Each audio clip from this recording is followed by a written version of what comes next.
Baik, kita lanjutkan lagi, yaitu selanjutnya adalah terkait mengenai analisis pajanan. Salah satu contoh yang bisa kita analisis di sini adalah, misalkan kita terkait mengenai analisis pajanan pengukuran udara. Debunya, kemudian logam beratnya, atau heavy metalnya yang ada di udara, itu kan bisa kita lakukan juga. Kemudian pengukuran pajanan pada air dan makanan, kemudian kita bisa lakukan lagi adalah tentang pemantauan vektor penyakit, itu bisa kita lakukan juga. Selanjutnya, aplikasi penerapan epidemiologi lingkungan itu seperti apa? Maka kita bisa lihat di sini, yaitu studi tentang epidemiologi lingkungan, kemudian perencanaan dan pelaksanaan pemantauan kesehatan lingkungan, kemudian kita bisa lakukan dengan ini, ADKL, jadi analisis dampak kesehatan lingkungan yang merupakan bagian dari AMDAL gitu. Itu konteksnya. Selanjutnya misalkan kita lihat lagi analisa dampak kesehatan lingkungan itu apa saja yang perlu kita lakukan. Yang pertama adalah kita bisa melihat dari apa? Dari identifikasi populasi yang berisiko di sana. Mengukur sejauh mana kondisi lingkungan tersebut dapat menimbulkan dampak terhadap kesehatan. Itu poin pertama. Yang kedua adalah hasil pengukuran dapat berupa proporsi dan angka atau rate-nya itu seperti apa. Kemudian kita tadi sudah mendiskusikan tentang angka prevalensi, kemudian ada namanya angka insidennya akan ketemu di sana. Bagaimana insiden rate-nya, bagaimana prevalensi rate-nya, itu di dalam analisis dampak kesehatan lingkungan terkait mengenai surveillance epidemiologi, teman-teman semua. Kemudian selanjutnya ada namanya konfirmasi diagnosis.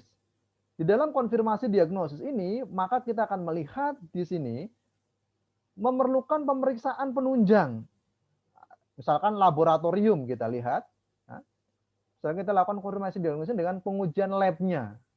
Kemudian yang kedua adalah tindakan dan pengobatan tidak selalu harus menunggu konfirmasi. Maka kita lakukan diagnosinya dengan cara apa? Pengobatan, kuratifnya di sini.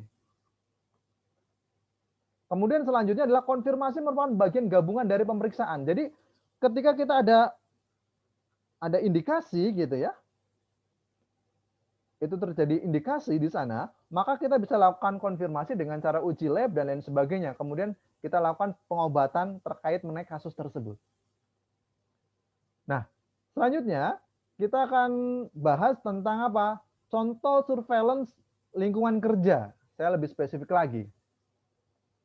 Jadi secara garis besar, surveillance lingkungan kerja yaitu terkait mengenai apa? Bagaimana kita melakukan pengawasan, pemantauan secara terus-menerus yang ada di lingkungan kerja. Strategi atau metode untuk mendeteksi atau menilai secara sistematik efek merugikan dari pekerjaan terkait mengenai kesehatan pekerja yang ada di tempat kerja. Maka kita lihat di sana.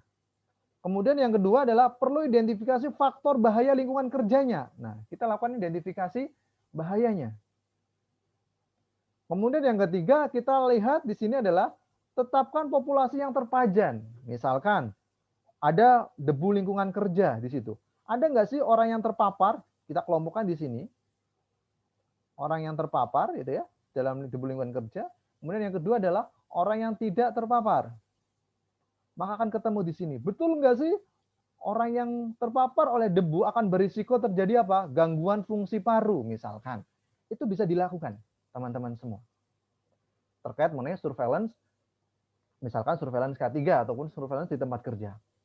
Selanjutnya, yaitu pada dasarnya pemeriksaan pada dasarnya surveillance itu terdiri dari apa? Pemeriksaan kesehatan, kemudian identifikasi faktor risiko yang ada di lingkungan tersebut, kemudian kita lakukan juga dengan cara misalkan biological monitoring ataupun chemical monitoring atau physical monitoring, itu juga bisa dilakukan.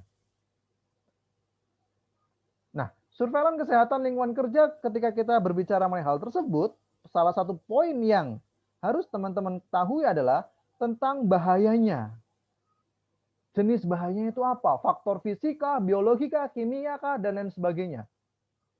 Kemudian yang kedua adalah tentang bentuk identifikasi bahayanya. Selanjutnya adalah tentang evaluasi terhadap risiko tersebut. Kemudian yang terakhir adalah bagaimana pengendalian risikonya. Itu ketika kita berbicara mengenai surveillance kesehatan di lingkungan kerja ataupun di tempat kerja. Nah, sumber data surveillance itu dari mana? Kita lihat di sini. Yang pertama kita bisa lihat dari demografi karyawan, dari data pajanan, hasil pemeriksaan, dan lain sebagainya teman-teman semua. Sampai ke dalam sumber-sumber data lainnya.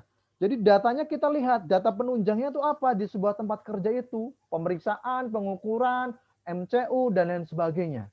Itu adalah sumber data surveillance-nya. Tergantung kita mau lebih spesifik melakukan pengawasan secara terus-menerus adalah tentang apa. Misalkan bising. Orang yang terpapar bising, betul nggak sih penurunannya akan berkurang? Pendengarannya akan menurun gitu? Kita amati secara terus-menerus gitu. Oh ternyata setelah 5 tahun, 10 tahun terjadi penurunan pendengaran. Itu kan surveillance-nya. Seperti itu. Kemudian bentuk penyelenggaraan surveillance itu berupa apa? Misalkan secara rutin, ya, pengumpulan data secara aktif, berkualitas, tidak diskriminatif, dan lain sebagainya. Itu penyelenggaraannya. Valid juga gitu ya. Salah satunya adalah itu.